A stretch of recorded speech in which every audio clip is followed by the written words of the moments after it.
Definitely members, आज 30 अगस्त रही बात भारतीय शेयर बाजार की, एकदम हमें फ्लैट नोट पे क्लोजिंग देखने को मिली। बट इसी बीच में दोस्तों पोर्टफोलियो कैसा बिहेव कर रहे हैं, आई थिंक आपको अच्छे से पता होगा। आपके पोर्टफोलियो में अगर mid cap, small cap, chemical के शेयर हैं तो ऑफकोर्स 2-3 दिन में कैसे अच्छी खासी रैली हुई है।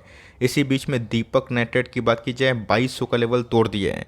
और इसके पहले का इस दीपक नाइट्रेट को बार बार 2250 के आसपास एक बिग रेजिस्टेंस हमें देखने को मिल रहा है। अगर ये इसके ऊपर जाएगा तो ही दोस्तों रैली सस्टेनेबल होगी।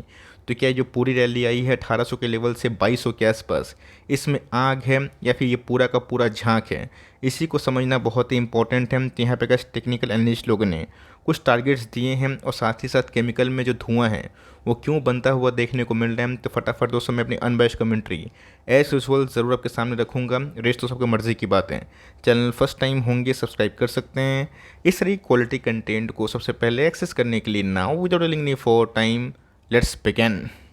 बात की जाए दीपक नाइट्रेट की, कल के दिन भी मैंने इसको कवर किया था बिकॉज कल तो कैसी कंपनी 6-7% भागी थी। ऑल दो गैस आज भी हमें 2250 के आसपास जाने की कोशिश करी थी, बट एट द एंड की बात की जाए 2% के आसपास ही क्लोजिंग देखने को मिल चुकी है। 2200 के ऊपर क्लोजिंग होना ये समझाता है कि 2200 के ऊपर दोस्तों बायर्स हमें एक्टिव होते हुए देखने को मिल रहे हैं। लेकिन दोस्तों इसने आज भी 2250 का लेवल तोड़ा नहीं है। तो हमें देखना है कि इस पॉइंट ऑफ व्यू में जहाँ पे इनके Q1 के नंबर्स बहुत ही ख़राब थे, तो आने वाले कल में हम लोग क्या एक्सपेक्ट कर सकते हैं। एक साल का इतिहास देखें तो एक साल में गैस कंपनी 10% अप है, जो कि जस्ट 2 महीना पहले कंपनी नेगेटिव में थी। बट मैंने क्या बताया कि रेजिस्टेंस तो सब बोल के कोई चीज़ होती है। इसके पहले गैस कंपनी को 2250 के आसपास बड़ा रेजिस्टेंस मिला था। अभी कंपनी गैस अगर इस लेवल को तोड़ के ऊपर ट्रेड करती है तो ही मोमेंटम क्रिएट होगा। रही बात कंपनी के फंडामेंटल्स की, वो तो गैस काफ़ी मजबूत है। लेकिन यस कुछ कुछ कभी कभी का ऐसा घटनाक्रम होता है जहाँ पर टेक्निकल एनालिसिस भी काफ़ी हद तक इंपॉर्टेंट हो जाती है कि हम लोग फर्दर उस कंपनी में क्या एक्सपेक्ट कर सकते हैं। खरीदना है तो क्या करें, और ऑफकोर्स बेचना है तो भी क्या करने की आवश्यकता है। देखा गया तो गैस 5 ईयर्स में कंपनी ने मैसिव पैसे बनाए। 5 ईयर्स की प्रोफाइल की बात की जाए 750% के आसपास पैसा बनाना मामूली बात नहीं है। ये तो क्या जो फेस था ना, ये काफ़ी बुलिश फेस था, जहाँ पे कंपनी के फिनॉल्स के जो प्रोडक्शन थे, कंपनी के मार्जिन्स काफ़ी पीक पे थे, नंबर्स भी बहुत ही अच्छे आ रहे थे। बट गैस जो रियल प्रॉब्लम और क्राइसिस पोस्ट रशिया यूक्रेन के मैटर के बाद शुरू हुई, जहाँ पे इन्वेंट्री के संग कंपनी को बहुत ही हद तक खर्चा का सामना करना पड़ा, जिसकी वजह से मार्जिन्स खराब हुए, डिटोरिएट हुए। और उसके बाद कंपनी की बात की जाए बीच में तो क्या 1700-1800 के लेवल पे आया था। लेकिन यस 1800 के आसपास इनको स्ट्रॉन्ग सपोर्ट और ऑफकोर्स 2250 के आसपास इनको स्ट्रॉन्ग रेजिस्टेंस गैस अभी तक चार्ट में दिखाई दे रहा है। यहाँ पे गैस जो छोटे मोटे लाइक न्यूज़ हैं वो तो हमें देखने को मिलेंगे, जहाँ पे बहुत से टेक्निकल एनालिस्ट की बात की जाए वो अपना रिव्यू देंगे। अरिहंत कैपिटल की बात की जाए, ये ब्रोकर हाउस हमें देखने को मिलता है। इनको ऐसा लगता है कि दीपक नाइट्रेट में पिछले कुछ समय से इस काउंटर में अच्छी खासी एक्टिविटी हुई है। और मोमेंटम इंडिकेटर की बात की जाए 2050 का स्टॉप लॉस लेके आप चाहें तो 2365 और 2470 के आसपास जो पार ये खेल सकते हैं। अब इसमें दम है कि नहीं वो तो गैस वक्त की बात है। बट मैंने क्या बताया कि मोमेंटम तो क्रिएट हुआ है।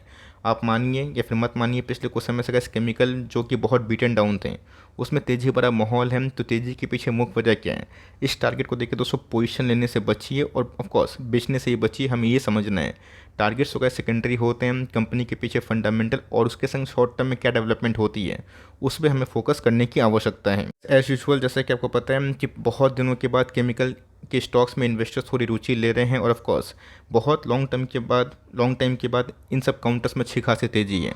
अब मैंने क्या बताया कि सही में इस काउंटर में आग है या फिर पूरा का पूरा झांक है, ये तो गैस हमें वक्त के साथ ही पता चलेगा। दोस्तों सबसे इंपॉर्टेंट चीज़ है ये समझना बहुत ही इंपॉर्टेंट है कि केमिकल सेक्टर में जो इम्प्रूवमेंट्स लाइक सेंटिमेंट हुए हैं वो क्यों हुए। आपने देखा कि बहुत सारे सोडा एस के संग फिनॉल्स की बात की जाए, बेंजीन की बात की जाए, बहुत सारे प्रोडक्ट्स खासकर चाइना से उनके दोस्तों जो प्रोडक्ट के प्राइस है ना, कि जो सामान केमिकल्स कंपनी बनाती है उसके प्राइस में बढ़ोतरी हुई है। मतलब कंपनी अब ठान ली है कि जो कंपनी के मार्जिन्स लॉस हुए थे अब वो बात की बात है।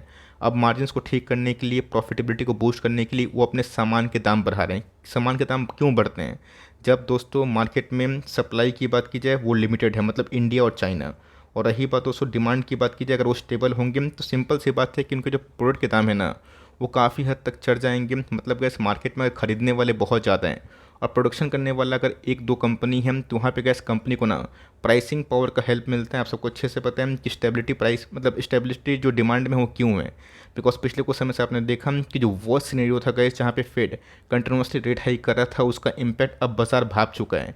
अब बाजार दोस्तों इसी लेवल को बेस फॉर्मेशन बना के आने वाले फॉरवर्ड लुकिंग 3 महीना 6 महीना को देख रहा है कि यहाँ से डिमांड स्टेबल है, और जैसे गैस रेट कट होगा ना उसके बाद डिमांड और बूस्ट होंगे। तो वहाँ पे गैस जो कंपनी चीन से काम करती है, जो कंपनी इंडिया में काम करती है, केमिकल्स बनाती है, उन सबको काफ़ी अच्छा फ़ायदा होगा। चाइनीज़ गवर्नमेंट की बात की जाए, सेंट्रल बैंक की बात की जाए, ये कोशिश कर रहे हैं कि लोकल इकोनॉमी काफ़ी बूस्ट हो, और इसका फ़ायदा ये होगा ना कि जो कंजम्पशन बहुत ही हद तक डूबे थे उन सब में रिकवरी होगी। खाने पीने पहनने से लेके सब में केमिकल्स का बहुत बड़ा रोल है। तो उन सब केमिकल कंपनी को दोस्तों फाइंड आउट करिए जो बीट एंड डाउन है, लेकिन उनके अर्निंग पर शेयर, उनके डिमांड आउटलुक मजबूत हो सकते हैं, जो डाइवर्सिफाइड बिजनेस मॉडल के संग स्ट्रॉन्ग प्रमोटर होल्डिंग को बिलोंग करती है। इसे गए सबसे सर्वश्रेष्ठ नामों में से एक दीपक नाइट्राइट भी। यस, आपके पास एसआरएफ है, अच्छी बात है।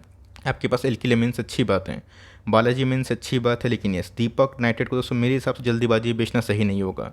कंपनी 30,000 करोड़ के आसपास की मार्केट कैप है, और जो टारगेट्स अरिहंत कैपिटल दे रहे हैं और ये 1 साल हाई के ऊपर दे रहे हैं, या तो 2350 के आसपास शॉर्ट टर्म टारगेट होगा, और इसको ब्रीच करते हैं तो 2470 के आसपास। लेकिन दोस्तों अभी के टाइम घटनाक्रम क्या हो रहा है कि कंपनी 2200 के आसपास ट्रेड कर रही है। नंबर्स की बात की जाए वो तो काफ़ी ख़राब थे। प्राइस ट्रेंडिंग की बात की जाए 40 के आसपास, लेकिन कारण भी मैं बताऊंगा। लेकिन यस, उसके पहले अगर आप देखें तो कंपनी के आरओसी और आरओई काफ़ी इन लाइन है।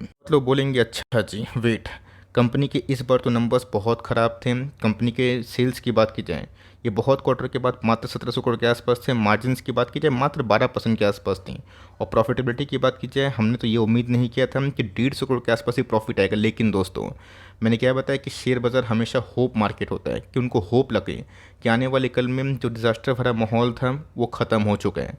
अगर डिज़ास्टर वाला माहौल ख़त्म हो चुका है, जो वर्स्ट है वो बिहाइंड है, तो आने वाले गुड को लेकर दोस्तों मार्केट चीयर अप करते हैं। तो ऐसा गैस बहुत सारे एनालिस्ट का मानना है जो डिमांड है उसमें कंटिन्यूसली उछाल देखने को मिल रहा है या फिर स्टेबल है, लेकिन जो प्रोडक्शन है ना वो लिमिटेड है। तो ऑफकोर्स जिनके पास प्राइसिंग पावर है, खासकर चाइना और इंडिया के केमिकल्स को जो बहुत ही हद तक सप्लाई करते हैं, इसी की वजह से गैस बहुत जगह पे ना अच्छा खासा प्राइस हाइक भी हुआ है। स्टॉक चल रहे हैं, बट मैंने क्या बताया कि शॉर्ट टर्म सेंटीमेंट दोस्तों हमेशा स्विंग ट्रेडर के लिए, पोजिशनल के लिए फ़ायदेमंद होता है। लॉन्ग टर्म के लिए गैस मिलता क्या है, लॉन्ग टर्म ये समझना बहुत ही इंपॉर्टेंट है कि कंपनी के पास रिजर्व्स कितना है, वो गैस भर भर के हैं। कंपनी की बोरोइंग कितनी है, तो मात्र 70 करोड़, जो कि गैस आप उसको डेफरी भी कंसिडर कर सकते हो। चीज़ गैस मैं आपको नोटिस में लाना चाहता हूँ, दिसंबर 2022 से गैस जून 2023 की बात की जाए प्रोमोटर्स ने अपना 4% स्टेक बढ़ाया, एफआईएस ने अपने स्टेक बढ़ाया, डीएस की बात की जाए हर एक क्वार्टर में गैस अपने स्टेक को बढ़ा रहे हैं। पब्लिक होल्डिंग की बात की जाए उसी रफ्तार से गैस गिर रही है। पब्लिक ने गैस पिछले कुछ समय से दीपक नाइट्राइट में अच्छा खासा माल सेल ऑफ कर दिया है। चीज़ गैस मैं और भी बताना जरूरी समझता हूँ, जून 21 की बात की जाए दीपक नाइट्राइट में गैस मात्र एलआईसी का 1.3% के आसपास स्टेक था।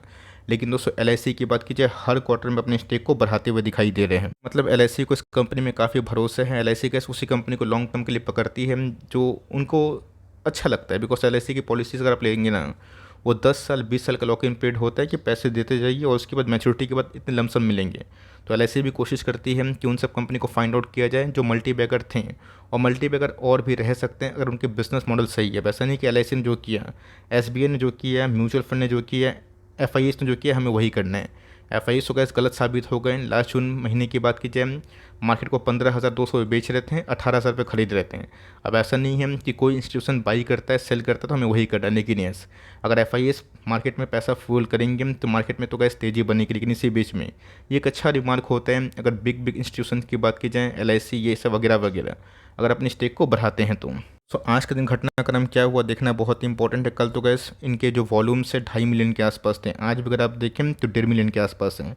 रही बात आरएसआई इंडेक्स की 71 के आसपास चढ़ चुके हैं। Of course gas money flow index की बात की जाए वो भी काफ़ी मजबूत है। बॉलिंजर बैंड की बात की जाए अपर मीडियन को ब्रीच करके कंपनी का शेयर भागने की कोशिश कर रहा है। बट मैंने क्या बताया कि 2250 ये आपके ultimate short term partial profit book के टारगेट होंगे। अगर आपने इसको 2000 के नीचे ग्रैब किया, ये उनके लिए जो शॉर्ट टर्म के लिए खेला खेलते हैं, और ऑफकोर्स जो लॉन्ग टर्म वाले हैं आपको अच्छे से पता है कि मैं इस कंपनी को कम से कम गैस यहाँ से भी ना 10 साल का हॉरिजन से लेके काम करने की सलाह देता हूँ। कंपनी की बात की जाए जब बुलिश फेज में आएगा, जब डिमांड और रिकवर होंगे, प्राइसिंग पावर और अप होंगे, मार्जिन फिर से जो ख़राब थे 12% के आसपास, अगर इस 16%, 18%, 20% के आसपास होगा तो कुछ भी संभव नहीं है।